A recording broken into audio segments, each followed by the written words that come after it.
I just discovered my husband has been telling his coworkers I'm his sister. What should I do? I need advice. Imagine being in what you thought was the perfect marriage. You believe your partner loves and cherishes you, trusts you enough to share everything about their life, just as you share yours.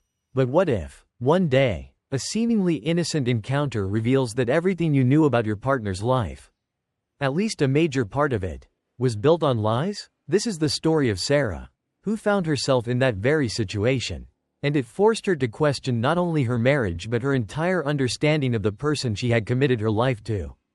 Grab your favorite drink and settle in, because this story is going to be a roller coaster of emotions, lessons, and revelations. Sarah had always considered herself a fairly private person, content with her own circle of friends. Her husband, Josh, was the more outgoing one, especially after he started working at a large accounting firm 3 years ago. He seemed to enjoy his work and often spoke highly of his coworkers, though he never really introduced Sarah to any of them. Sarah, being introverted, never pushed to meet them, happy in her own space and believing Josh was simply respecting her comfort zone. It wasn't until an unexpected encounter at a bar that the first seeds of doubt were planted. Sarah was out with her friends on a typical Friday evening when a friendly stranger approached her. He introduced himself as Jake, a coworker of Josh's, and talked as though he knew Sarah. When he called her Josh's sister, she was taken aback. At first, she thought he might have been mistaken or maybe a little drunk. She politely smiled and brushed it off, assuming it was just an awkward misunderstanding. Fast forward a few months later. Sarah was taking their dog, Monty, out for a walk. Monty was always a big hit whenever Josh brought him into the office, and it wasn't uncommon for people in town to recognize him. That day, an older man in front of her at the coffee shop greeted Monty with warmth, and then, to Sarah's confusion, referred to her as Josh's sister. In that moment, her confusion turned to an uneasy feeling that something deeper was going on. Why did 2 different coworkers think she was Josh's sister, and not his wife? Feeling conflicted, Sarah didn't know how to approach Josh with these suspicions. She didn't want to jump to conclusions, but she also couldn't shake the feeling that something was terribly wrong. She shared her thoughts with her best friend, Sophie, who, unlike Sarah, was all about direct confrontation. Sophie urged her to dig deeper, encouraging her to find answers before confronting Josh. It wasn't long before Sarah found herself facing the harsh truth.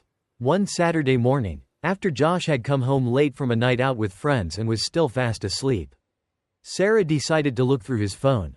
It wasn't something she did often, but the nagging feeling had become unbearable. She opened his messages and checked through various apps.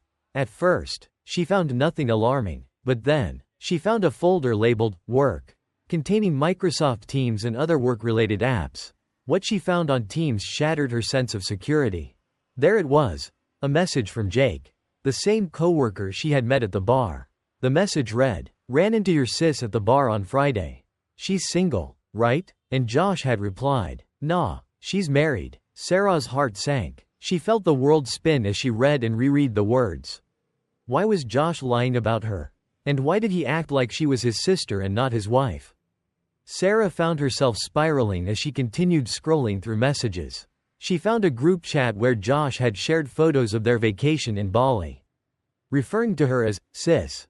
Those photos were from their anniversary, a trip that was supposed to celebrate their love. Yet here, Josh was passing her off as just a sibling. She screenshot every piece of evidence she could find and rushed out of the house, her emotions swinging wildly between heartbreak, anger, and confusion. She went straight to Sophie's house, where she could let it all out in a safe space. Sophie, ever the fierce friend, immediately urged Sarah to confront Josh, but Sarah needed time to process. It was a different kind of pain, a betrayal that wasn't physical infidelity but still tore at the trust she had in her partner. Why would Josh do this? Was he ashamed of her? Was there someone else? So many questions, and she feared the answers to every one of them. The next day, Sarah finally gathered the courage to confront Josh. When she asked him why he had been telling his coworkers she was his sister, he initially acted confused and defensive, denying any knowledge of what she was talking about. But Sarah had the evidence, screenshots that made it impossible for him to lie his way out. Josh finally broke down, admitting that he had lied about their relationship from the beginning of his job. Josh's explanation was both shocking and pathetic. He confessed that when he started at the accounting firm, he had found the work culture to be akin to a frat house, filled with young, single men who treated marriage as a social liability. He noticed that the only married man in the office was constantly teased and excluded from social activities. And Josh, desperate to fit in, decided to hide his marriage. In a moment of panic, when someone asked who Sarah was in a photo, he said she was his sister. And once the lie had started, it snowballed. He was too afraid to correct it. And the longer it went on, the harder it became to admit the truth. Josh apologized profusely, admitting that he was ashamed of what he had done. He claimed that he never cheated on Sarah, that the flirtatious messages she found were just meaningless banter, and that he would do anything to make it up to her, even quit his job if that's what she wanted. He said he was willing to cut off all contact with his coworkers and even go to therapy if it would help them rebuild their trust. But for Sarah, the damage was done. The betrayal wasn't just about the lie itself, it was about what the lie represented. Josh had chosen his image and acceptance among his coworkers over their marriage. He had actively hidden her existence, denied their relationship, and even allowed his coworkers to make inappropriate comments about her. It made Sarah question everything. How could she trust someone who had lied so easily for so long? What else could he be hiding? Sarah decided she needed space to think. She moved in with Sophie temporarily, taking time off work to process everything that had happened. Josh continued to reach out, apologizing and asking for a chance to make things right. But Sarah wasn't ready to forgive. She needed to figure out if this was something she could ever move past, or if the damage to their relationship was too deep to repair. Stories like Sarah's remind us of the delicate nature of trust in relationships. Trust is the foundation upon which love and connection are built, and once it is broken, it can be incredibly difficult to rebuild. Josh's actions were driven by insecurity and a desire for acceptance. But in doing so, he betrayed the one person who loved him unconditionally. His fear of being judged by his coworkers led him to make choices that ultimately hurt both himself and Sarah. The truth is, honesty is non-negotiable in any relationship. Even small lies can snowball into something much larger, creating rifts that are almost impossible to mend. Josh's decision to lie about his marriage might have seemed like a harmless way to fit in, but it grew into a secret that had real, painful consequences. His lie wasn't just about his coworkers, it was about his priorities. By choosing to lie, he put his need for social acceptance above his commitment to his wife. Another important lesson from this story is the significance of open communication. Sarah initially brushed off her concerns, not wanting to make a big deal out of the strange encounters with Josh's coworkers. But when something feels off, it's essential to address it, even if it feels uncomfortable. If Sarah had confronted Josh sooner, perhaps they could have addressed the issue before it spiraled out of control. Ultimately, relationships require effort, transparency, and a willingness to face difficult truths together. Josh's desire to fit in at work led him down a path of deceit. And while his regret was genuine, the damage was already done.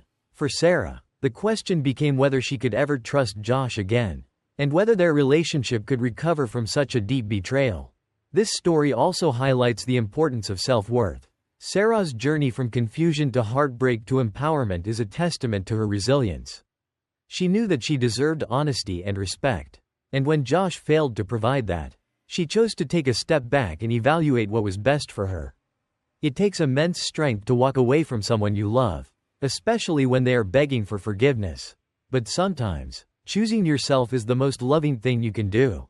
If you ever find yourself in a similar situation, remember that your feelings are valid. Trust your instincts, communicate openly, and never settle for less than you deserve. True love is built on trust, respect, and honesty. Anything less is simply not enough. I'm leaving my boyfriend after 2 years together because of his prenup demands. Why I chose to walk away from a relationship that felt one-sided. For 2 years, I believed I had found a partner with whom I could share my dreams and build a life together. We laughed, traveled, and imagined a future that seemed full of promise. But beneath the smiles and shared moments lay an unresolved tension, a divide that revealed itself gradually, one I didn't fully comprehend until I tried to envision a future beyond the fleeting moments of today. This is a story of heartbreak, self-discovery, and a choice to honor my own value, no matter how difficult it seemed. It's a story that goes beyond the issue of a prenup and delves into the essence of what true partnership really means. In the beginning, it was all so simple. We were two individuals in our 30s, content with where we were in life and eager for companionship. Our relationship started like many others, filled with excitement and the thrill of new experiences. My boyfriend, whom I'll call James, had a confident air about him, and I admired how grounded he seemed. He came from a family that was well off, owning properties and land, which, to be honest, I didn't think much about at first. I was simply happy to be with someone who seemed genuine and caring. As time went on, our discussions turned toward marriage, something that I thought was a natural progression given how much we cared about each other. But every time we talked about our future, it seemed to always come back to his family's assets. James would mention the properties his parents owned and his desire to live in one of their houses. I remember feeling a small pang of discomfort at first, a sense of not quite fitting into the picture he painted. It wasn't just about the house, it was about how he spoke of it. As though his life had already been laid out in concrete, and I was meant to simply step into a role that had been predetermined. I brushed it off, thinking it was normal for someone to have strong ties to their family and their history. But the conversations kept circling back. When we began discussing a prenup, I felt a growing unease. It wasn't just the idea of a legal document, it was the way James approached it. He made it clear that he wanted to protect his family's assets that he felt were not mine to touch. He told me that if we got married, we could live in one of his parents' houses. He even suggested that if I felt uncomfortable, I could pay rent to his parents, or maybe save enough to buy into the house. These weren't compromises, they were ultimatums. I asked if we could consider buying a house together. Somewhere that we both felt connected to. A place that would symbolize the beginning of our shared journey. James flatly refused. He liked the houses his family already owned, and he didn't see the point in spending more money when he already had access to properties. His words were pragmatic, but they felt devoid of emotion, lacking the warmth that makes a house a home. It was as if he had no interest in creating something new with me, no desire to make decisions together or to compromise. The more we talked, the more I realized that James was afraid. He was afraid that I was with him because of his family's money. He was afraid of losing what he had built and what his parents had worked for. And in his fear, he ended up pushing me away, treating me not as an equal partner, but as a potential threat. He told me that he wanted our finances to be kept separate, that anything I earned after marriage would be mine, and anything he earned would be his. But he also wanted a share of anything I bought after marriage. It all felt transactional, as if our love had a price tag attached to it. I think the hardest part was the way he made me feel about myself. His constant need to protect his assets made me question my own worth. Was I really giving off the impression that I was after his money? Was I not enough on my own, just a woman who wanted to build a future with the person she loved? The more I thought about it, the more I realized that his behavior was not about me at all. It was about his insecurities, his fears, and his inability to trust. When I finally decided to end things, it wasn't just because of the prenup. It was because of the realization that James didn't see me as an equal. He saw me as someone who needed to be managed, someone who could only be trusted under strict conditions. I wanted a partnership where we could build something together, where we could create a home that was ours, not one that was dictated by his family's past. I wanted someone who saw me as a collaborator, not a threat. In the weeks following our breakup, I found myself reflecting a lot on the nature of partnership. True partnership is about trust and vulnerability. It's about being willing to share your life with someone, to make compromises, and to build something that neither of you could create on your own. It's not about holding on to what you have and making sure the other person doesn't take too much. It's about opening your heart and your life to someone else and trusting that they will do the same. I thought back to James's parents, who had been kind and welcoming to me throughout our relationship. After the breakup, I even went to see them to say goodbye.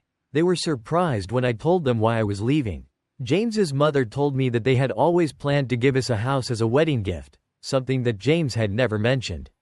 She seemed genuinely confused by his behavior, telling me that she had never been made to feel unwelcome in her marriage despite the differences in earning potential between her and James's father.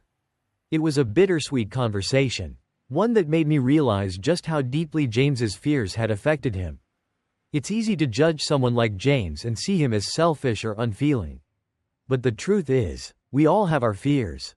And sometimes those fears dictate our actions in ways we don't fully understand. James was scared of losing what he had, scared of being taken advantage of, and scared of being vulnerable. His solution was to put up walls, to create barriers that would protect him from potential harm. But in doing so, he ended up isolating himself from the very person who wanted to stand beside him. There are countless examples of people who have faced similar challenges in their relationships. One story that comes to mind is that of a close friend of mine. Sarah. Sarah was with her partner for 5 years, and they had built a life together that seemed solid from the outside. But when they began discussing marriage, her partner insisted on keeping everything separate, their finances, their investments, even their social circles. He told her that he loved her, but he wanted to maintain his independence. For Sarah, it was a heartbreaking realization that her partner was not interested in truly sharing his life with her. She, like me, wanted a partner who was willing to merge their lives, to create something new and shared. In the end, she too walked away, choosing her own sense of worth over a relationship that made her feel secondary. Another example is that of my cousin, Emily, who married a man who came from a very wealthy family. Unlike James, Emily's husband was eager to build a life with her. He understood the importance of making her feel like an equal partner. Even though their financial situations were vastly different, they bought a house together, one that they both loved, and he made sure that Emily felt a sense of ownership and belonging. It wasn't about the money, it was about the symbolism of building something together, of creating a space that was theirs. Their relationship thrived because they both valued each other as equals, and they were willing to make sacrifices for the sake of their partnership. What I learned from my experience with James is that love alone is not enough to sustain a relationship. Love is the foundation, but trust, respect, and a willingness to compromise are the pillars that hold it up. Without those pillars, the foundation will eventually crumble. I loved James, and I believe he loved me too. But he was not ready to share his life in the way that I needed. He was not ready to let go of his fears and truly open himself up to the possibility of a shared future. Walking away from James was one of the hardest decisions I've ever made. There were moments when I questioned myself, wondering if I was giving up too soon or if I should have tried harder to make it work. But deep down, I knew that I deserved more. I deserved a partner who was willing to build a life with me. Not just invite me into a life that had already been constructed without my input. I deserved someone who saw me as an equal, not as a potential threat to be managed. In the end, this experience taught me the importance of knowing my own worth and standing up for what I need in a relationship. It's easy to get caught up in the idea of love and to overlook the red flags that indicate deeper issues. But true love is not about sacrificing your own needs and desires for the sake of someone else's comfort. It's about finding someone who is willing to meet you halfway, who values your input, and who wants to build something beautiful together. To anyone who finds themselves in a similar situation, I want to say this: don't be afraid to walk away if your needs are not being met. Don't settle for a relationship that makes you feel small or unimportant. You deserve a partner who sees you as an equal, who is willing to compromise, and who wants to create a shared future with you. It's better to be alone and at peace than to be in a relationship that makes you feel less than you are. James and I may have loved each other, but love is not enough without trust, respect, and a willingness to build something together. I hope that one day, James will be able to let go of his fears and truly open himself up to the possibility of partnership. And I hope that I will find someone who is ready to share their life with me, fully and without reservation. For now, I am focusing on myself, on healing, and on building the life that I want, a life that is filled with love, trust, and mutual respect. And who knows, maybe one day, James and I will cross paths again, and we will both be in a place where we can truly share our lives. But until then, I am choosing to honor my own worth and to walk away from anything that makes me feel like less than I am.